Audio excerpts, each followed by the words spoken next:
all about numbers. Antelope diversity is remarkable.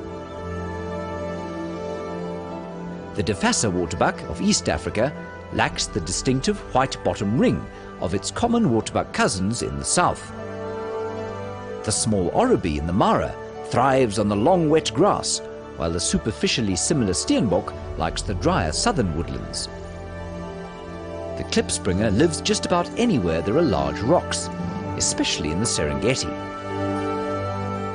The vastly differing habitats of the Mara Serengeti and the Kruger have created myriad antelope strategies and designs for survival.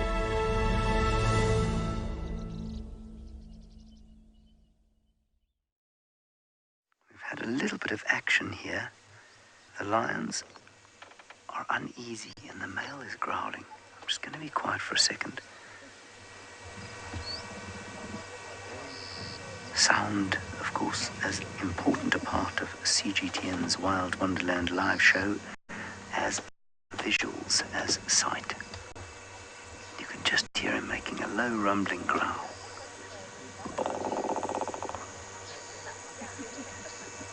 It's because he doesn't want to be separated from these females in case they're receptive.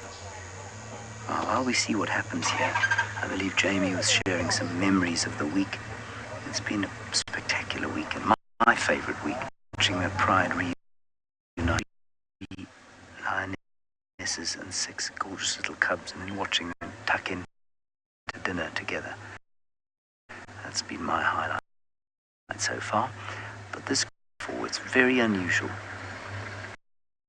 He's trying to keep both females with him. Doesn't want them to go anywhere else.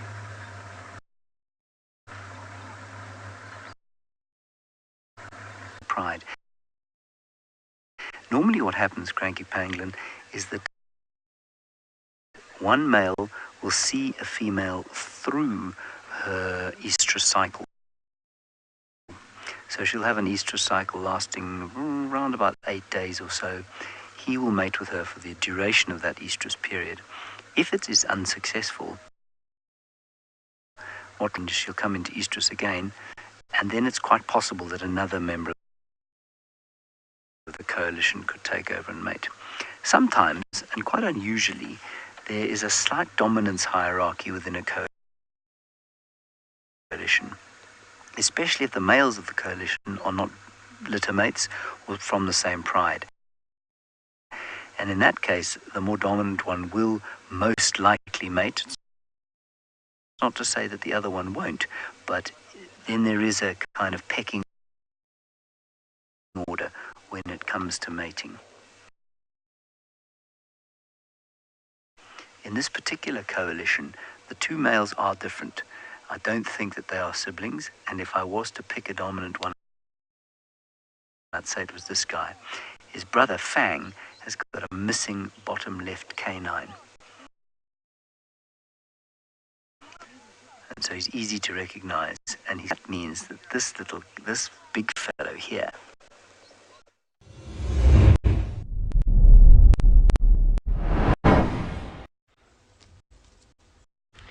tiny little bit, but what would actually be very of male lions.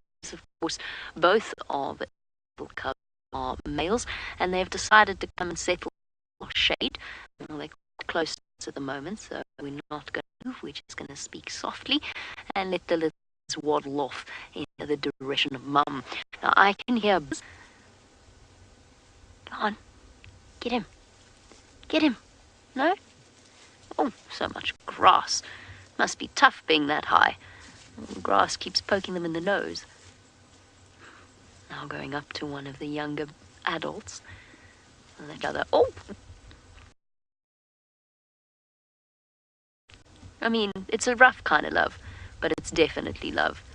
And you see it so intently or so seriously with that entire to buffalo. While we wait, there's I haven't seen much of out here because, or at least back up in East Africa, there's far more of them. Indeed, welcome once again to the Mara Triangle, and if you have joined us, you are watching CGTN Wild One-Man Live show. And we are with a portion of the cleanup crew that makes its way following the massive herds through the migration. You can see some of the at the background. We've decided to leave our three very flat, very creepy salt lick lionesses to themselves, and we're going to make our way into the and see if we can maybe get something written by Jean-Jacques Godin in camera. And welcome once again to the Triangle in Kenya. We are very, very privileged and blessed to be here and also to be showing you these scenes. All right. Next opportunity. There doesn't seem to be too much in the way of food where they are right now. So maybe they're just doing a bit of digesting.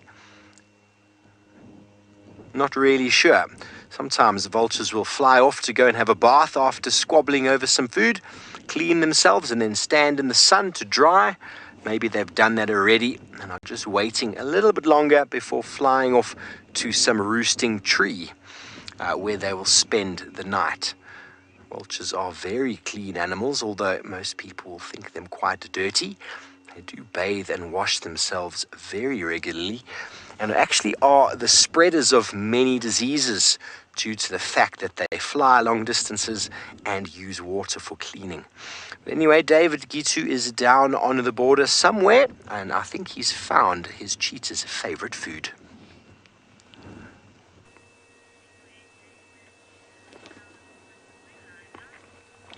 Remember, you're watching CGTN World Wonderland Show. Yeah, he crossed through Serengeti National Park, where Tristan is, and I think that is where most likely the brother was.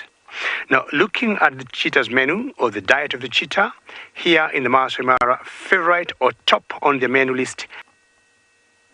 But of course, they may also go for other prey. James, very good question. You're asking what is the most abundant, I would say, antelope outside the migration. I would say it's exactly not what you're seeing, but I would say the impalas. Outside migration, I'm saying we'll put the wildebeest out, we'll put the Thompson gazelles out, and also the elands out, which sometimes tend to tag along with the migration. I would say the most abundant antelope outside the migration would be the impalas. And apparently, impalas do not migrate, but the number of herds of impalas, like all around the area, work with the season. They do not rain. They will like be there. You can see all that beautiful landscape that Bungay is showing you. Now the Thompson gazelles love kind of openness, and that's why the cheetah we saw was not very far from here, because it's still pretty close to these Thompson gazelles.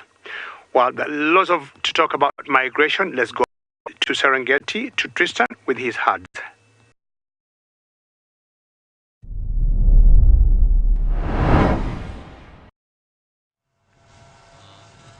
Indeed, there is a lot to talk about the migration, and often in the migration it's very difficult to pick out individuals, but this zebra has got a very unique marking on its left side. You can see the stripes have gone a little bit haywire there and have made a very different pattern, and funny enough, on its right side it has very similar markings as well around the tummy area. It's almost like the stripes have changed somewhat and they've got a little bit of a different kind of pattern, which is very, very cool. But you can see lots and lots of zebra and wildebeest spread across this entire area. And if we look to the background a little bit, we'll be able to see where the Mara is. So beyond those little rocks, you'll see some inselbergs.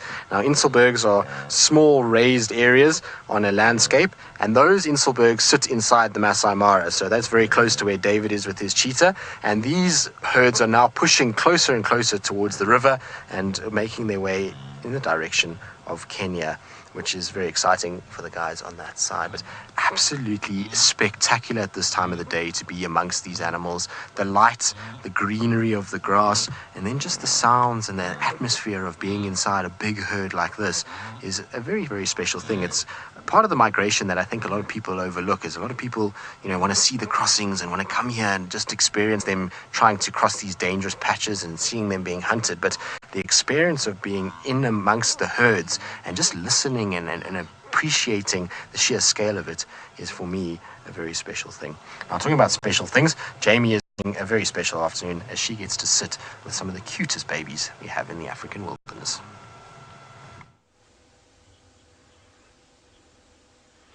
I am having a special afternoon, and for these little guys, every day is a special day because they've got so much learning and exploring to do. And of course, they've got each other for company, which means that they can be brave and go off on their own little missions, off in a different direction away from the pride. That is, of course, elephant dung that they have discovered. I do want to move. I'm going to move a little bit. They're quite relaxed, so I don't feel too bad about it. Now, Pa Ling has asked a very good question while we take this opportunity to get a better view, because it's going to be cute up ahead. Pa Ling wants to know when lion cubs start hunting with the rest of the pride, just so we can get a nice view. And they are actually pretty ineffective and usually mess up the hunts of the adults by alerting the prey to the lionesses before the lionesses are ready to start chasing the prey. For the sort of period from around 1 year to about 2 years old, they are actually more of a hindrance than a help, but they've got to learn, and so it's all part of that process. And then after that, from about 2 years old, then they start to become a little bit more useful, and from about 3 is when they reach proper adulthood. Now you've got your ball. Come on, take it with you. No? Oh well, good point. There's plenty more to be found. And luckily, this wilderness is full of little toys for little growing lion cubs. Oh, have you ever? I would say innocence, but I'm not quite sure that fully describes exactly all of the things bundled up into that little lion cub. Innocence, curiosity, a little bit of mischief thrown in. They were chewing on the tail of one of the younger lionesses, and she was getting so cross with them. An awkward position now, because the lionesses moving towards the drainage line, and I don't want to move between the lionesses and the cubs. I'm just going to sit tight for a little bit longer. What could happen is that the mother could leave them here in one of the thickets and start moving towards those buffalo. I can't hear the buffalo anymore, but I definitely heard one. And although they have just eaten, as you know, yesterday with Trishala, they were eating a buffalo. They didn't get much of it. The males took the lion's share. They could well still be hungry, and like all opportunists, they are going to take advantage.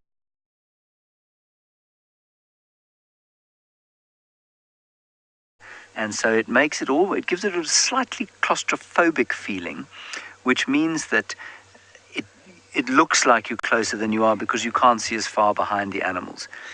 And also, yes, we do view animals from further away in the Mara sometimes because we can see that much further. And so it does give Djuma a very intimate feeling when you're at Djuma and close to a lion, for example, because it feels like you're right in the space with them. Whereas here, because you can see so far, it often feels like it's a little bit further removed. But the animals are just as relaxed here as they are at Djuma in the Western Kruger. There's a little bit of playing going on now. Our two rambunctious ones. This is very cute and being watched by a grey fiscal. Very sweet. Now there's some debate, of course, always over who the cutest animals in the wilderness are. I think the match-up is between baby elephants and baby lions.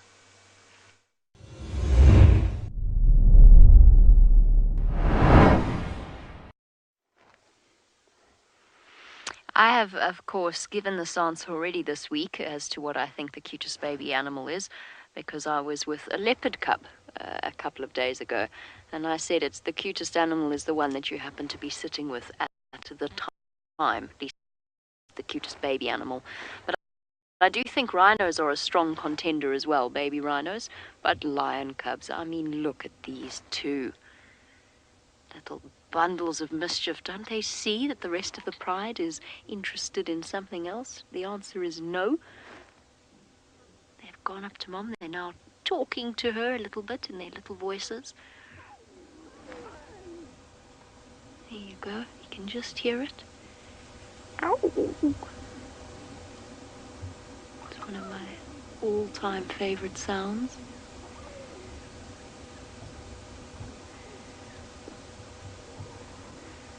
Hard to think of them as fierce predators.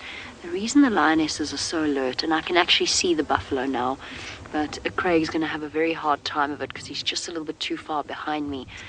Around there is a herd, or at least a couple of buffalo walking through. I can just see a tail moving over there.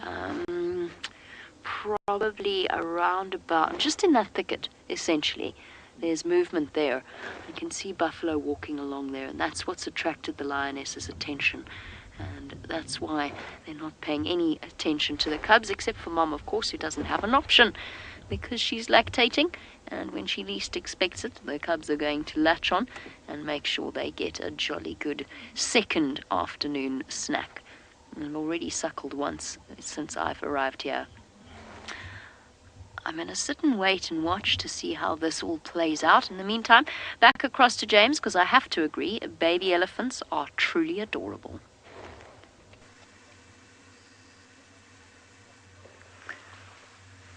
Here we are with our elephants, and the two ones are still having a little bit of a play. In the background, a whole lot more.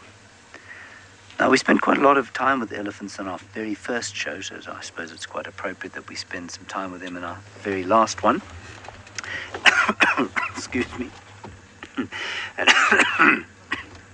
Quite dusty out here. Sorry about that. My name is James Hendry. On camera, we've got Big James, who is not coughing like I am.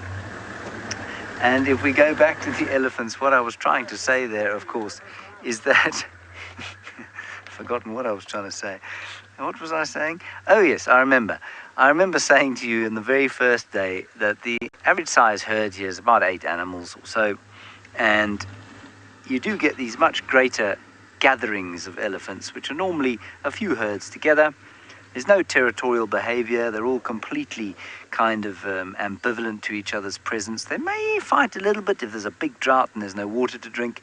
But right now, everyone's just friends with everyone. Another good reason to want to be an elephant out here is that you meet lots of new friends all the time. These two are having a great game, and you can see the one on the right is obviously much bigger than the one on the left. But he's not bullying the youngster. Although, can you imagine being spiked in the eye by those little tusks? Hopefully he'll avoid doing that,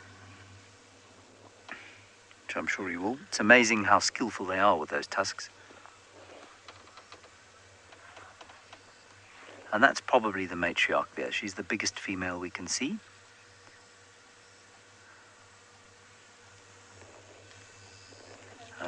Now that looks like a sort of teenage-sized bull, and he's just been chased there by someone behind him. I'm not sure who it was.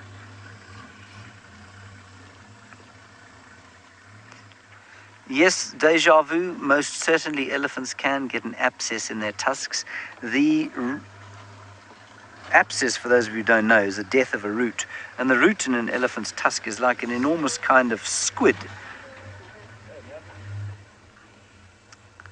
Oh, does it get an adult pair of tusks? Yes, they do get adult pairs of tusks. All mammals get milk teeth and then lose them and get adult teeth, as I'm aware. Males that spend time with them, so their numbers are ever so slightly depleted. I could be wrong, but the one lioness that I have not seen is a very, very familiar lioness. Her name is Amber Eyes, and she's something of a legend.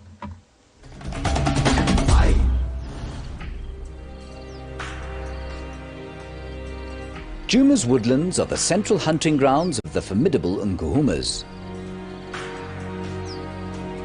4 lionesses form the core of the pride. The most recognizable lioness is a stocky 7-year-old called Amber Eyes, named for the burnt orange of her piercing stare.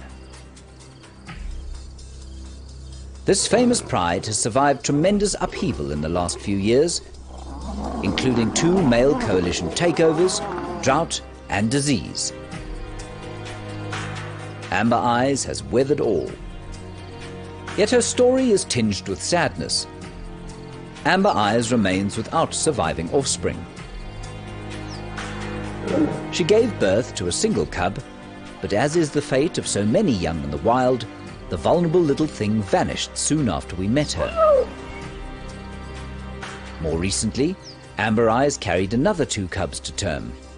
This time, hyenas discovered the den just after the babies were introduced to the pride. The arrival of the Avoca boys brought yet more disruption.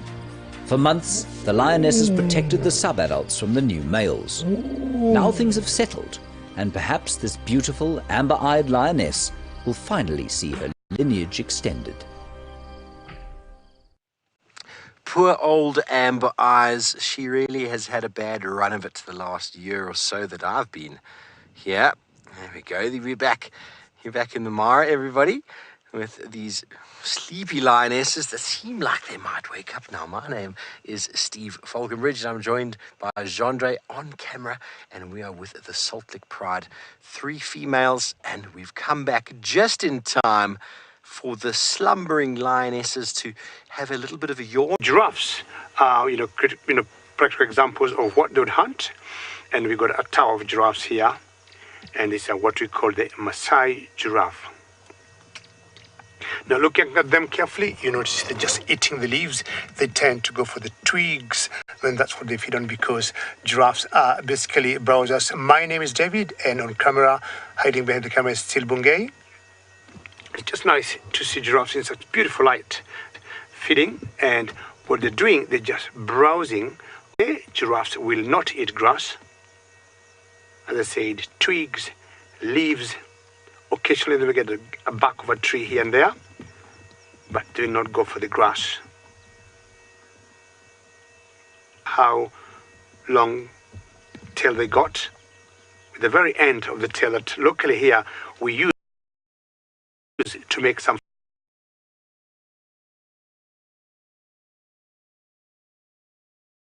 fly whisk.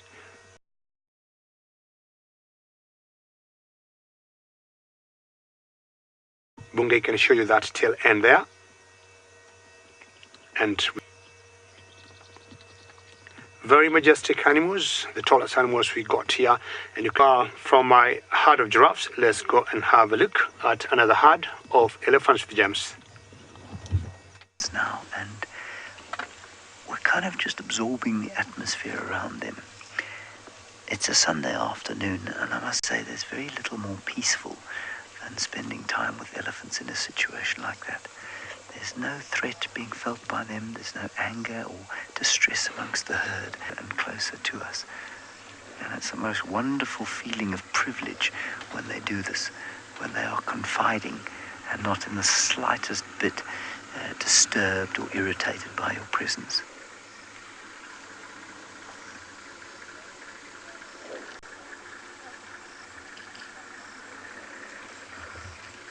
Oh, and there's a tiny little thing coming up now. Look.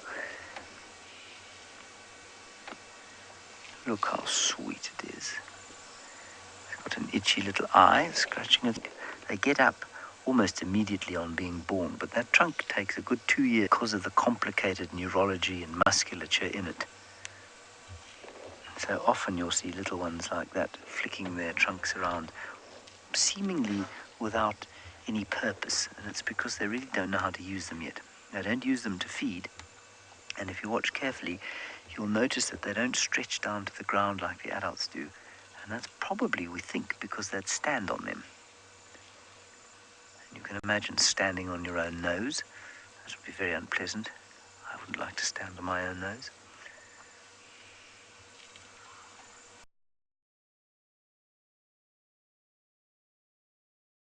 Of the buffalo carcass that actually was taken down by the Nkuhumas and the Avoca males that you have seen today. As you can see, not much remains. So for those of you who have just joined, my name is Lauren and Seb is on camera, and there's a few special creatures that I would like to introduce you to. Over my right shoulder we have the Djuma clan of hyenas. Now, all of you have met the North clan up in the Mara, but we have some very fat, full, lazy members of the Djuma clan, and they are very, very dear to my heart. They have obviously gorged themselves on this carcass here, and they actually have a little part of the animal right there with them. They're sleeping next to it, which is entirely delightful. And the Juma clan are a very small but amazing clan of hyenas. Now, I'm going to take a little drive closer so we can get a better look at them, because many people say that they look different from the Mara hyenas. So I'd love to know what you all think.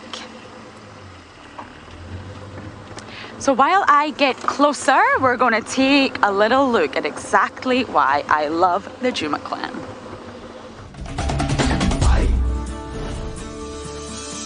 Hyena dens are a hive of activity, a haven of safety, and a playground for little fluffballs. Evenings are occupied with games of tag or tug. And the play makes the little ones braver and tougher each day. The mothers make sure that their cubs are well fed and protected.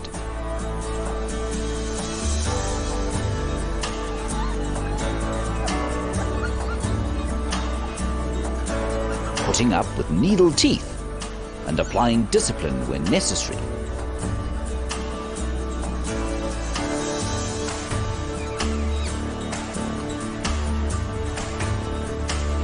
A hyena den is always a hub with joyful entertainment.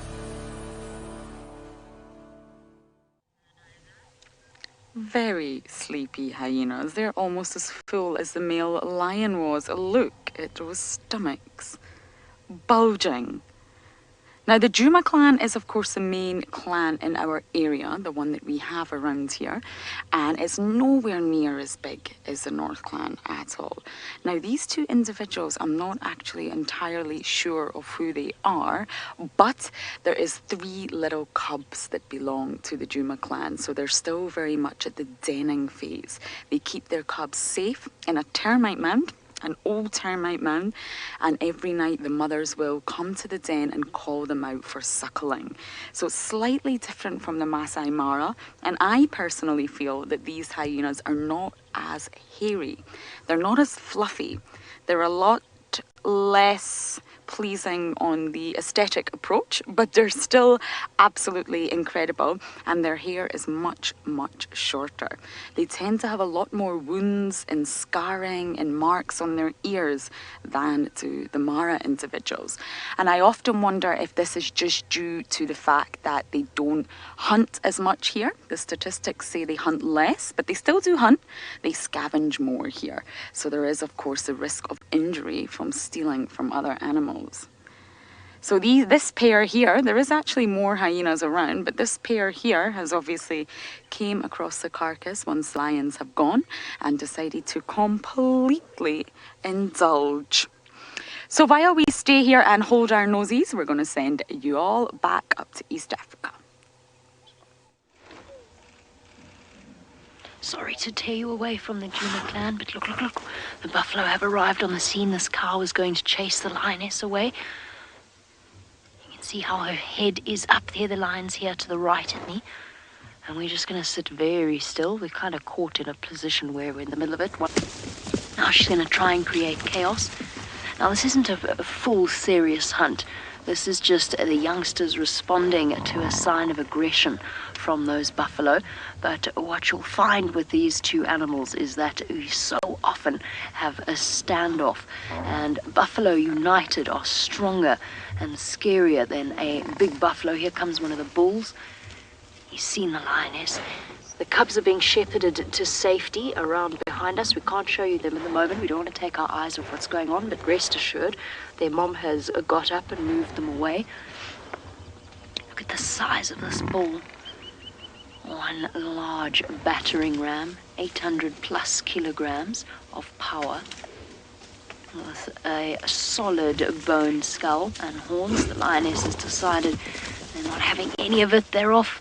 Sorry, my head's in the way. Now what they're looking to do here is panic the buffalo, separate and spot one weak link within the herd structure. Now at the moment it's just the two youngsters that are chasing these buffalo around. None of the adults have got involved yet, or at least none of the older, more experienced females have got involved yet. They're making sure that the cubs are safely out of the way. which it seems like they are at this point. Now, who knows exactly what's going through the heads of these youngsters? Are they thinking about a hunt, or are they thinking about those cubs and thinking about making sure that the buffalo don't come stumbling into them? You can just see the buffalo in the background there watching. They are notoriously myopic creatures, grumpy and myopic. Their sense of smell might be good, but their sense of hearing really isn't. And I can tell you that the wind is blowing from the lions to the buffalo.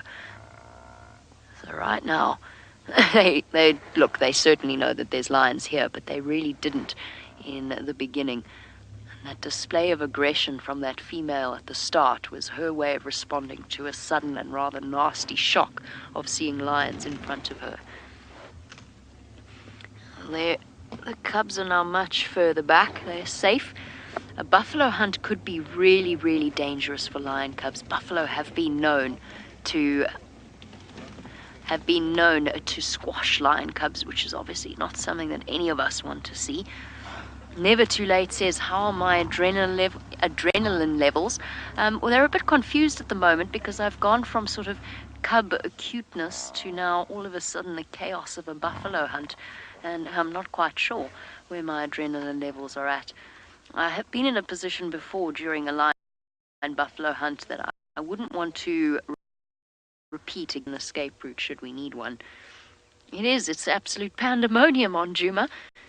I cannot believe the week that we've had. I certainly didn't expect this week to go this way. The buffalo are confused. They're not really, I wouldn't necessarily call them great thinkers of the wilderness. It takes some time for them to gather their collective brain cells together in order to formulate a plan. They're creatures of instinct and size.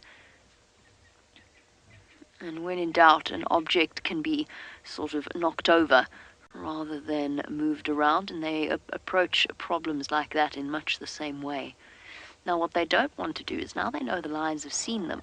So what do? Do you turn your back on a pride of lions, or do you stay together as a group? And that's the decision that the buffalo are facing.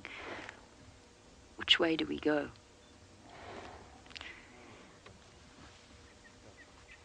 They're using the dense vegetation, keeping it between them and the lions. But they are still pacing backwards and forwards.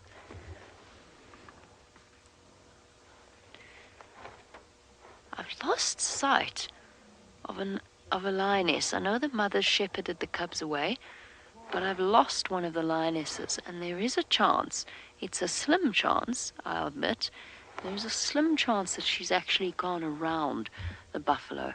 I have to confess, I don't think so, though. I think she's just helping the mother with the cubs. MGN wants to know who has the advantage in the thickets like this when the buffalo are hidden away in vegetation like this.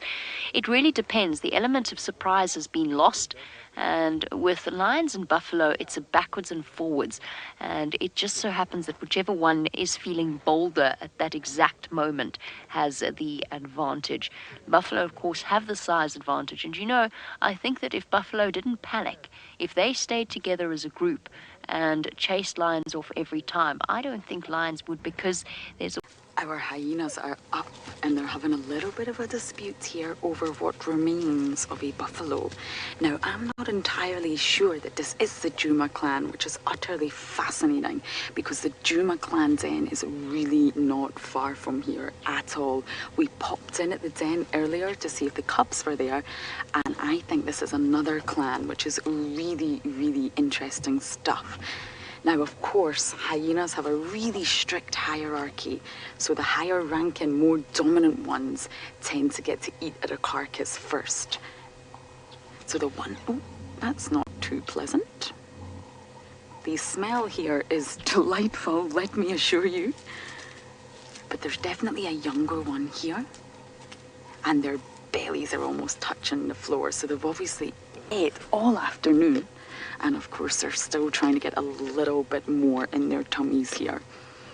Now, I must admit, I'm going to confess to you all, hyenas are my favorite animal.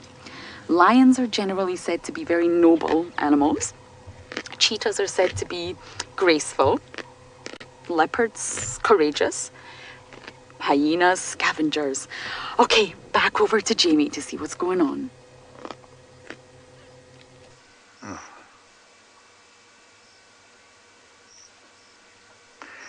Now this elephant has come through, seen the lions, and unfortunately has decided that he's not, in fact, going to chase them. That's why we rushed you back over here. He lifted his ears up, stuck his trunk out in the air, and then made to chase the lioness, and she sat up like a scalded cat. You'll excuse the very poor idiom. And now everything is relaxed again, naturally. That's the lioness that mated. And out here, there's no doubt as to who the real kind of authority is. Lions will always give way to elephants. But one of the great mysteries for me out here is why it is that elephants should even bother to be nervous of lions. Even big bulls will chase lions away as if they could do any damage, which they certainly couldn't.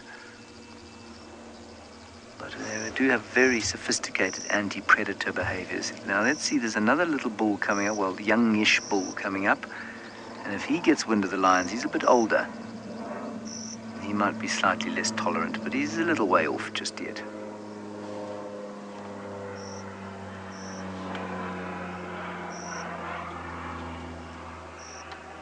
She's watching carefully now, though. She was flat in the grass. And now she's awake and looking. She does not want to be trampled by an elephant. And they've actually been surrounded by elephants the whole afternoon. I'm surprised they haven't been chased away.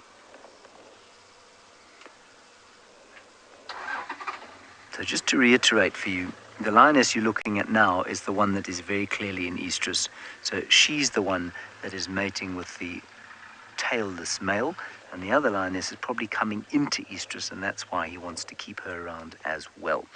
Let's go back now to the Nkuhuma pride, who could use that fellow there in their quest for another buffalo meal.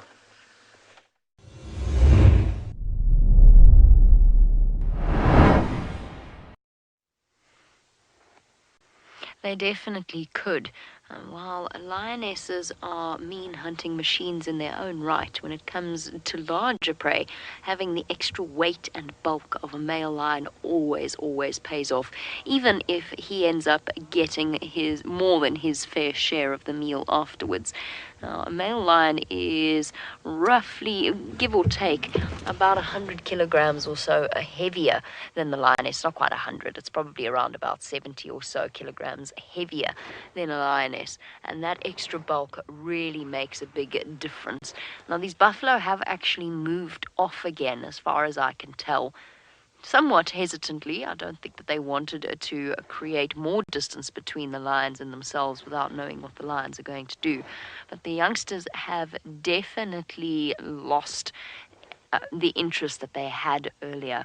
So while we wait to see what our lionesses get up to, let's go to one of the most efficient hunters of the Mara Plains with David.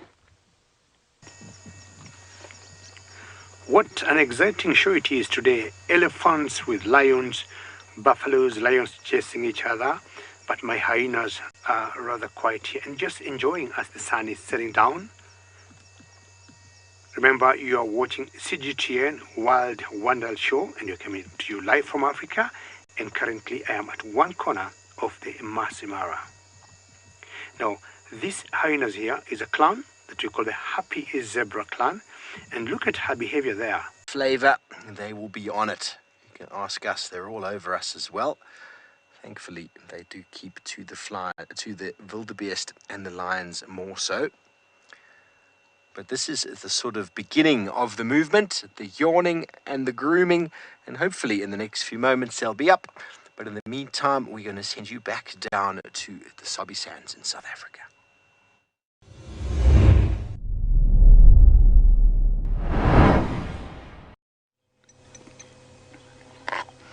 Well, I hope the grooming takes place with this hyena, because it's non-stop crunching, munching on whatever may be left of this buffalo. I actually feel like it looks like a onesie. that this hyena's just going to climb inside and wear his pajamas. So there we go. We finally stopped. I believe you could all hear that. It's rather unpleasant. Let's see if it happens again.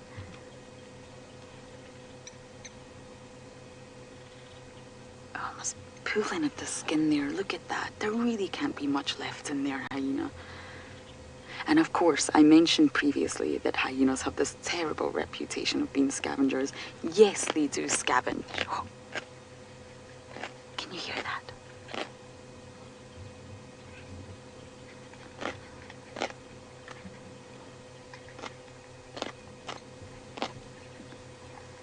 Luckily, hyenas have got the jaws and the teeth to really crunch through anything.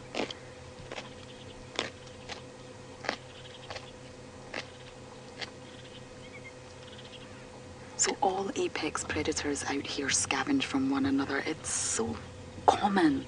Hyenas just seem to have a really bad rap for it. But it's a very, very, very common thing.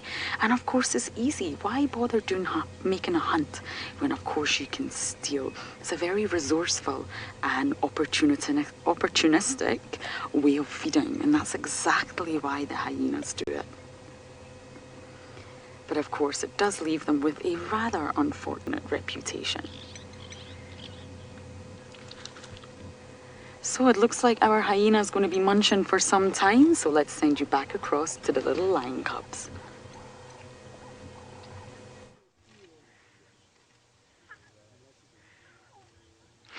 So while the hyenas munch away, the cutest scene is playing out here.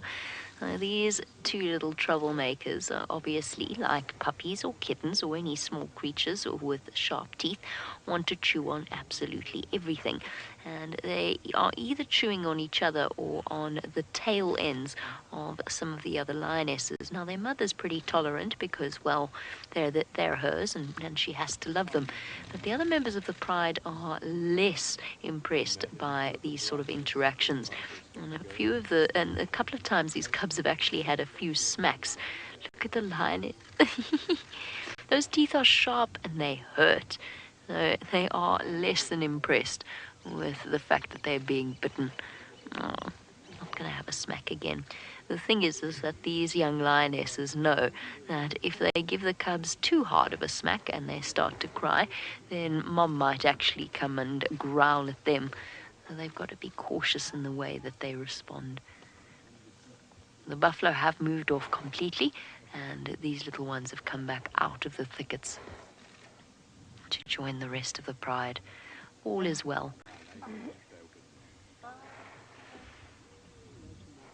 Giraffe Girl wants to know if the cubs have interacted, or did they interact with the Avoca males. They were there yesterday with them, so I assume that yes, there was a degree of interaction, and they have been seen with the Avoca males on kills before. So yes, these cubs have interacted with the dominant male lions of this area. And so far, they've proved to be perfectly tolerant of them. There's always a tricky transition phase with new males that have moved in, where the lionesses aren't 100% comfortable with them and with little cubs. And then as they get to know them better, they settle down and everything becomes peaceful again. Oh, one's making a noise.